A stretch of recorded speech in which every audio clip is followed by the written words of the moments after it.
the Subway Series. The Mets released Gonzalez. They didn't take him on the trip. They will have Dominic Smith up. Kelly will be back also. So a couple of new faces for the Mets. Frank in Cliffside Park. What's up, Frank? How you doing, Mike? Good. What's up? Two questions. One is that I was sitting here thinking, why do the Yankees need a number one starter? Couldn't they get a number two starter? No one said they need a number one starter. They need a good starter. They don't have. Okay. It doesn't matter what number you want to put on them. They need a good pitcher. Okay, and with Sanchez, why is just a Romine a backup catcher? Because Jake Gibbs is a backup catcher to Alderson Howard. It's the same thing. Wait. One more time. Give it to me again. I said, everybody's talking about Romine. You get rid of Sanchez. Why is Romine a backup catcher? Because we have Sanchez. Just the way we had Jake Gibbs for Alderson Howard.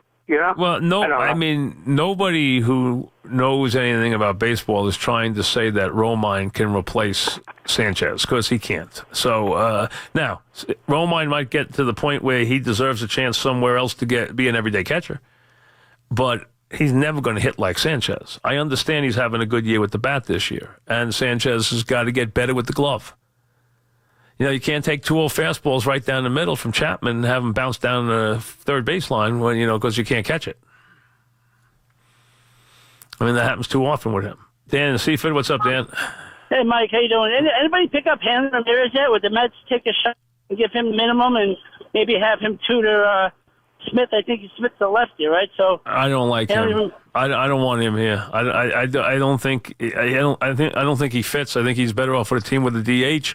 I don't think what you want to use him. I think that eventually the Mets give Smith a chance, even if we platoon him with Flores. When Flores comes back, give Smith a chance, and then if you have to move, if you ever get your outfielders healthy, you can move Bruce to first base.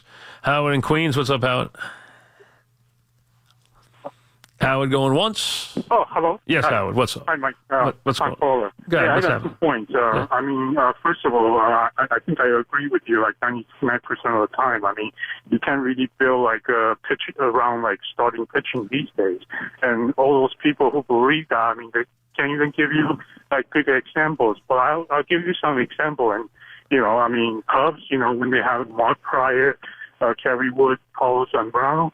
But they also have Sammy Sosa and like Moises Alou. I mean, they score a lot of runs. And then the Braves, I mean, they have Fred McGriff, Chipper Jones, Andrew Jones, and Justice. I mean, so they score a lot of runs. I mean, it's a different era, though, Howard. That's That's a long time ago. I mean, that's a different era of baseball. You're going back to when Maddox and Smoltz and Glavine. And Maddox, Smoltz, and Glavine, you won't see that again. Those are three guys on that level. Or Hall of Fame type pitchers on the same staff. Three guys made the Hall of Fame from the starters from the same staff. It's going to be so hard to become a Hall of Famer from as a starting pitcher to begin with. They had three guys on the same staff become Hall of Famers. I mean, that have that level of pitcher. I mean, that's an incredible level of pitcher you're talking about with those three. John in Norwalk, what's up, John? Hey, Mike, how are you? What's happening? A couple things. First, on the Belmont, I don't think the people who don't follow the sport realize that Gary and Mary West are very serious owners. So this isn't some guy who took a very serious fire, owners. You know what I mean? They're real owners. So, very serious owners, very legitimate owners. They have a ton of big horses. Listen, they wanted to be active in the race, but they even admitted that they pushed it with this horse. That's all. Oh, they did. No question. Yeah. Mike, I got a question for you. With gambling right around the corner here everywhere, I was wondering, you're talking about LeBron smashing his hand and hurting it, and nobody knew about it. And I'm thinking the NFL, if they get aggravated enough and they don't get a cut of this piece of the pie in gambling, what would happen to the injury report in the NFL? I mean, see, the NFL doesn't. You're making a great point. You are making a great point, John. Except this. The NFL's not going to withhold. Now, the NFL's got to figure out a way, and so does baseball, so does basketball, have to figure out a way to get paid here. And it's going to be tricky for them. If the states maintain the power, and it looks like they will, it's going to be tricky because just saying we're going to have an integrity tax doesn't mean you're going to get paid. Nevada's never paid you. You brought up the injury report.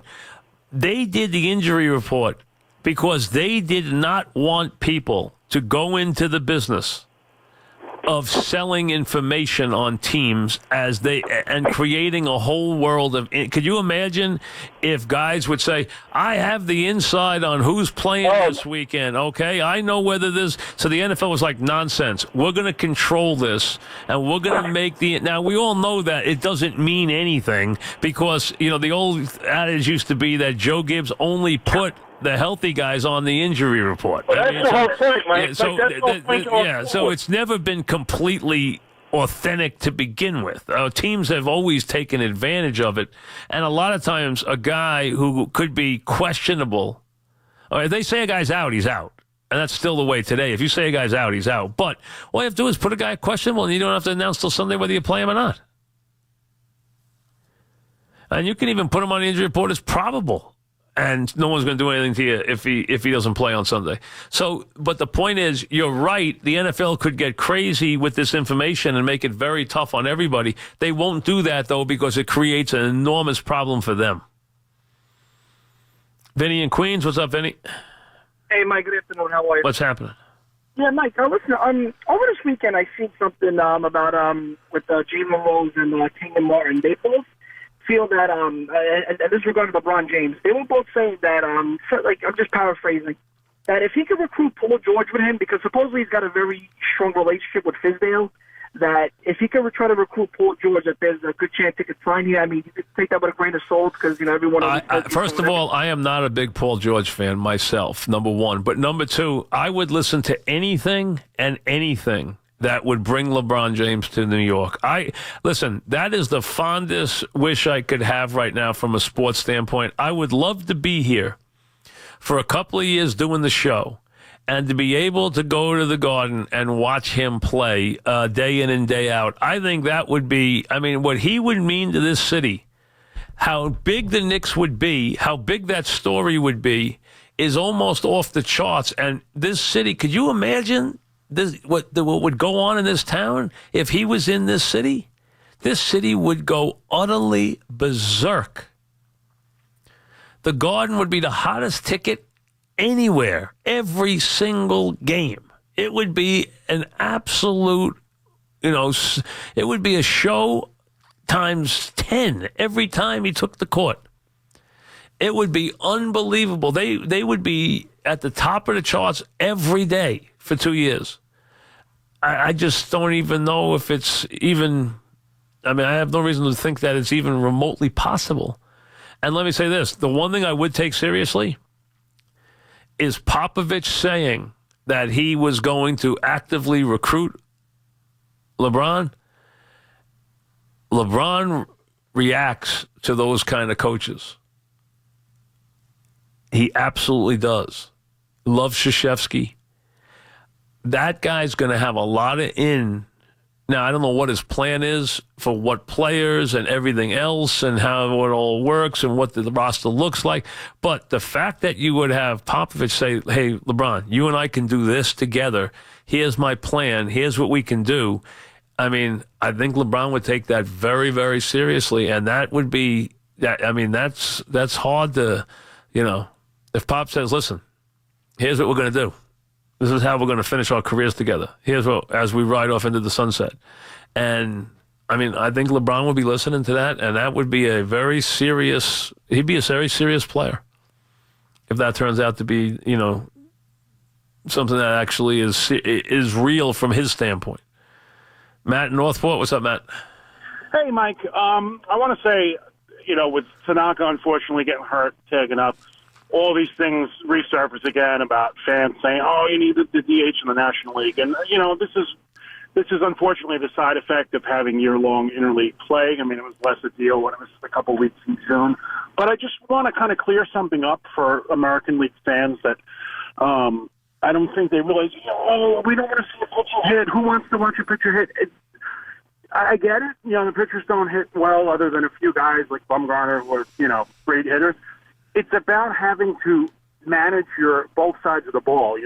It's not hard, though. Strategy late in the American League game. No, I understand that. And to say no strategy isn't fair because a lot of times the pitcher comes out of the game automatically in the National League because of pinch hitter. In the American League, he has to come out because he's not good enough to pitch. Or you got to decide whether your bullpen's better to get the out. Sometimes you have to make a pitching decision in the American League that you don't have to make, which is made for you in the National League. Yeah, Jim Leland would always say that. I think that's true. I think that's true. Yeah, it could be. I mean, sometimes it's less. When the pitcher's leading off, it's like, well, we would never. Well, wait a second. Listen, sometimes you get forced to take. You're down 2 runs. The pitcher's spot comes up, and it's first and second. You got to take your pitcher out. Yeah. I mean, you do. I mean, but listen. You're not going. This is almost like dealing with Trump, no Trump, DH. The people who don't like the DH, you're never going to convince them that the DH is a better brand of baseball. The person who likes the DH, you're never going to convince him that the pitcher is a better brand of baseball. So I never try because you know what? It doesn't work. And if you're a guy who likes the pitcher to hit, then you like that. And if you don't, you don't. But that's the way it is. What I'd like to see happen is, because like I said, it's because of the interleague play every day, because of the 15 teams. I'd like to either see if they eventually expand, or if you were to send, say, Milwaukee back to the AL, so you could have an even amount in each league. But I'd like to. They won't do that, and I thought they should never have done this because I thought it was a mistake. I didn't want to have interleague they have it. Yeah.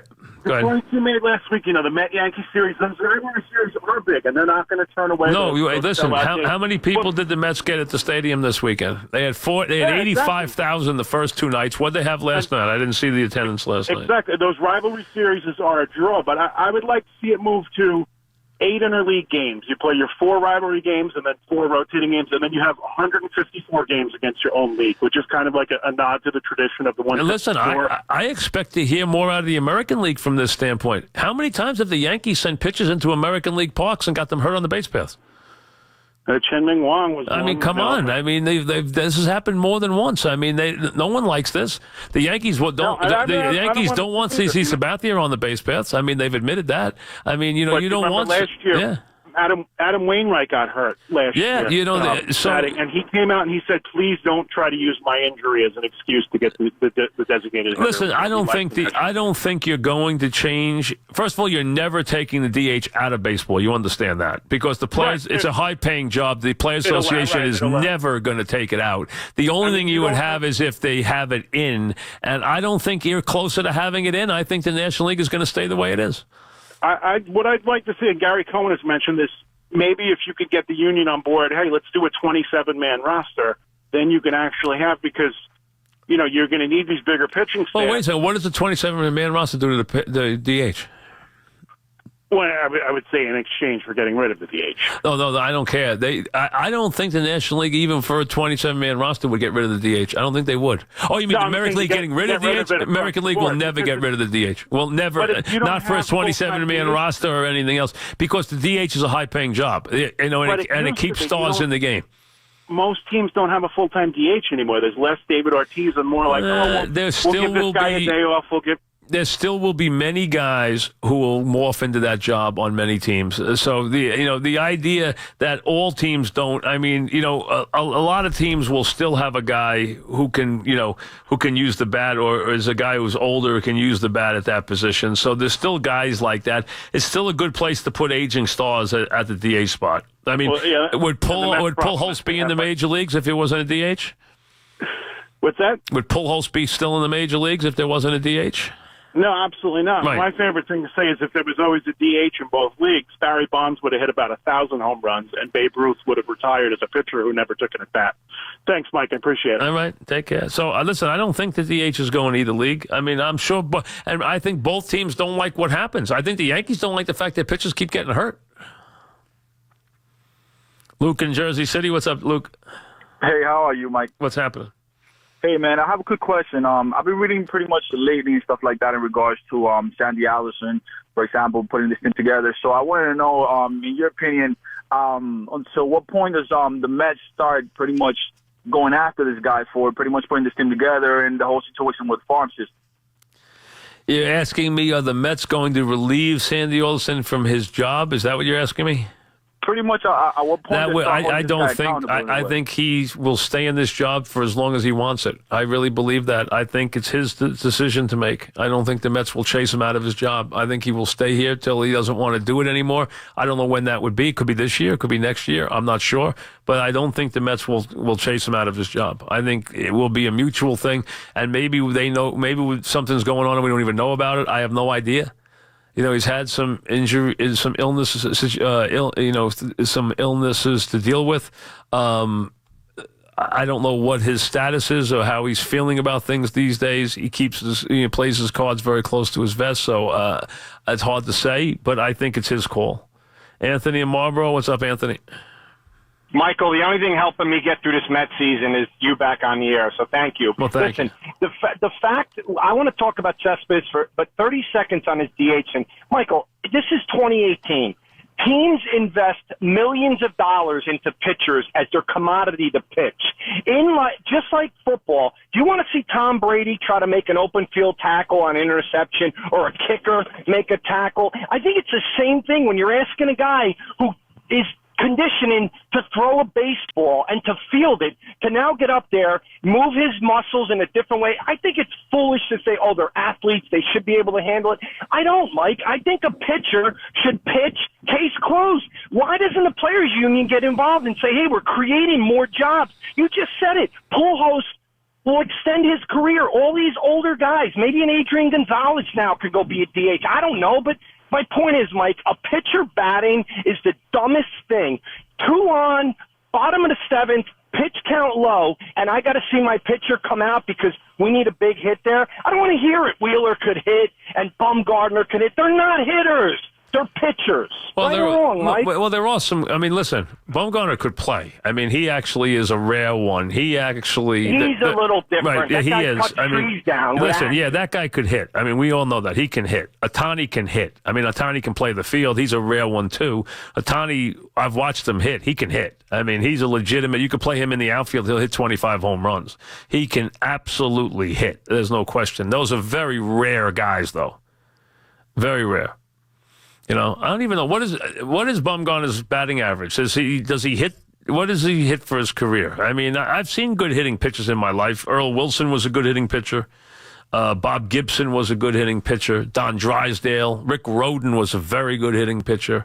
Gary Peters for the old White Sox was a very good hitting pitcher. They actually, Al Lopez used to bat Gary Peters 6th in the lineup. First time I ever saw a pitcher bat 6th or out of the bottom spot was when the White Sox had a Punch and Judy team and they used to bat Gary Peters 6th in the lineup. Go ahead. Career 184 hitter. See, he's not that big a hitter. So how many home runs has he hit? 17? In how many lifetime at bats? 489. I mean, listen, it's a lot of home runs. But you know what? 184 is not, anything to write home about. That's for sure. Chris in Huntington. What's up, Chris? Hey, Mike. I'm a Yankee fan. And, I just think that the Yankees need to go get a pitcher maybe like a Hamels. Them trading Torres for a guy like DeGrom or some big name guy like that would be a massive. They're not trading. They're not trading Torres. And I'm telling you something. They might be getting to the point where they're not trading Andujar. I mean, so you might not be able to get rid of either one of them. They shouldn't trade either one. It would be a massive mistake for a championship this year. I want these guys to be around here for multiple championships. I don't want just this year. I want these guys around for 15. Well, remember, DeGrom's not old. I understand that, but the Yankees can go get a guy like a Hamels who's pitched in the World Series before, who's been through the playoffs. Yeah, but he's not DeGrom. You know that. Well, I understand that, but, they could get a guy like Hamels or, somebody else in that sort of tier. And you're right, they can. Oh, listen, that's a decision they have to make. They could definitely get a guy who they can get a different level pitcher. They can get a useful pitcher versus a top pitcher. Absolutely. And give up far less. Pete in Brooklyn, what's up, Pete? Hey, how you doing, Mike? Good. So listen, about this whole pitcher in the American League going to the National League, what about just designating a runner? associated. They're not with going to runners? do that. They're not going to change the rules. They're not going to make any more new rules. The leagues are going to have to live with what they have right now, and that's just the way it goes. There'll be days when the American League pitchers are going to have to hit and run the bases. That's all there is to it. And yes, every year a couple of pitchers get hurt running the bases. It happens every year, but that's the way it goes. I hear you. All right, Mike. But they're not going to change it. They're not going to add any more rules. That won't happen. Mo in Brooklyn, what's up, Mo? Mike, I want to ask your opinion on something, and I want to know if you ever saw something. Go ahead. When we're talking about the DH in the National League, why aren't the National League pitchers significantly better than American League pitchers in interleague play? I'm thinking as a manager, I want to have a better bunting and hitting staff. Okay, and I want your opinion on some of the rule changes. Do you know if there's a statistic on what the first pitch was after an intentional walk? No. You know what I'm trying to say? Because if that's more than 50%, then we really disturb this game. That's a wild one. As far as the first one, listen, I don't think it's earth shattering. I mean, the American League, you're dealing with injury. The National League, the American League, you lose two things. One, sometimes you're taking a player they don't want to take out of the lineup. Like the Yankees don't want to take Judge or Stanton out of the lineup, but they did the last couple of days. All right, they rotated their outfielders, so they did take one. They did take somebody out of the lineup each day. They didn't want to take out of the lineup. All right, that happens. Especially with a deep American League lineup. At times, there's a guy you take out who you don't really want to take out, like an Ortiz or a Edgar Martinez type of player. That happens too, but it doesn't happen often. Mike joins us. What's up, Mike? Hey, Mike, how you doing? Good. What's up? All right, I don't want to change the league rules. Let the National League have their pitcher bat, and we're going to have the DH, which is always going to be there. But my question is this: who decides interleague play? Is it both leagues, or is it the actual baseball itself? Both leagues. There is no league offices anymore. There's only one. There used to be American League offices and National League offices. Now there are just baseball offices. There's no American League anymore. There's no National League anymore. There's just baseball. So they have to agree that we're going to have interleague play. Yeah, they do. Yes. Okay. There's no more leagues. Okay, there's nothing official anymore about the leagues. They used to have their own umpires. Okay. They used to have their own rules. Other than the DH, they do have one rule now that is in there. But that's other than that, there's really no differences between the leagues anymore. Okay, now I agree with you. I like Yankees-Mets. That's fine. But as far as interleague play, I don't want to watch Yankees-Padres. I want to watch Yankees-Red Sox. I don't want to watch Yankees. Well, you do watch Yankees Red Sox. Yeah, but you know what they really need to do is go back to the way they used to do it, and they should do it like football does. You just play that division once every 3 years, lower the schedule. I want to play the Red Sox 21 times a year. Well, you already play them a zillion times. That's not being cut. I mean, are you paying attention? You are playing them a zillion times. Back after this.